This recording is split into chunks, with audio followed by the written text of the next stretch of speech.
You know, in the world of American soccer, there are stories, and then there's the story of Los Angeles FC. It's just explosive. From the moment they stepped on the field, they weren't just here to play, they were here to dominate. And man, have they ever, grabbing trophies and huge star players like it's nothing. I mean, just look at this. An MLS Cup? Check. 2 supporter shields? That's for having the best record in the whole league, by the way. This isn't what a new club's resume is supposed to look like. No way. This is a powerhouse, plain and simple. So, you gotta ask, right? How did this happen? How does a team go from just an idea on paper to the absolute top of the mountain and do it so fast? Well, that's the story we're diving into. We're gonna break it all down, right from the very start. Okay, so to really get how they pulled this off, we have to rewind. Let's go all the way back before the championship parades, before all the global superstars, back to when LAFC was, just an idea. And it all kicks off with this concept, an expansion team. For anyone who doesn't follow this stuff closely, that means you're starting from literally nothing, zero. You've got no players, no stadium to call home, absolutely no history. It is without a doubt one of the toughest things to do in all of pro sports. And this timeline here, it really shows you they weren't just winging it, okay? So the club gets founded in late 2014. A few years later, by 2017, they've got their cornerstones in place. They bring in Bob Bradley, a coach who knows how to win, and then, boom, they sign their very first star, the legend himself, Carlos Vela. See, these weren't just random moves. These were smart, calculated steps to create a winning mindset from the get-go. In this photo, man, this says it all, doesn't it? When we say from scratch, we mean it. While they were putting together a team of players, they were literally building their house. This is the groundbreaking for what would become their stadium, right in the heart of LA. Then you've got the owners. And let me tell you, it is pure Hollywood. This is where that LA vibe really comes into play. You've got Will Ferrell, yes, that Will Ferrell, Magic Johnson, Mia Hamm, Nomar Garciaparra. With names like that, the club had instant cred and star power.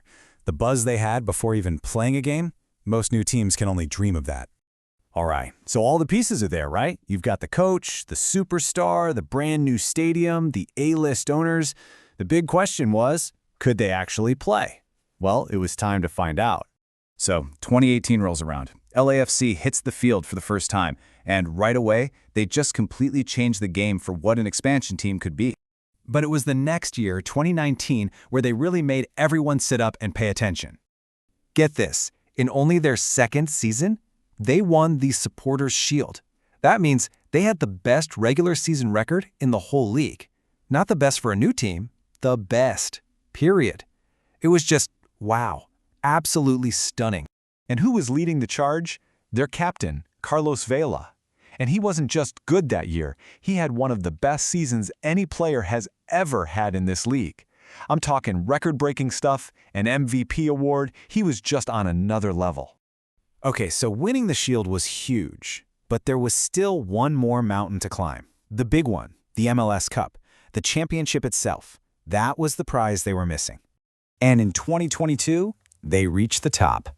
And there it is, MLS Cup champions. And they did it in what might be one of the most insane, dramatic finals the league has ever seen.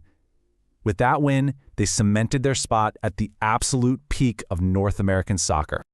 But wait, there's more. They didn't just win the championship that year. They also won the Supporters' Shield. Again! Winning both in the same season? That's called the double, and it is so hard to do.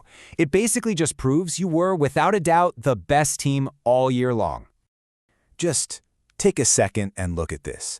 Their trophy case is stacked. We're talking less than a decade in existence, and they've got an MLS Cup, 2 Supporter Shields, a US Open Cup. They've even been to the final of the biggest tournament in North America twice. That is an absolutely incredible collection of hardware.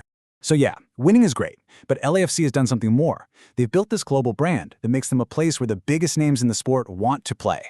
It's really the perfect storm, right? You're winning, you're in LA, you've got celebrities in the owner's box. It's no wonder the black and gold have become a go-to spot for huge international stars. And just look at this roster of talent that's come through. I mean, Carlos Vela, of course. But then you've got Gareth Bale, a Real Madrid legend, Giorgio Chiellini, one of the greatest defenders ever, and World Cup winners like Olivier Giroud and Hugo Lloris. Not to mention Son Heung-min. Come on. It's practically a global all-star team.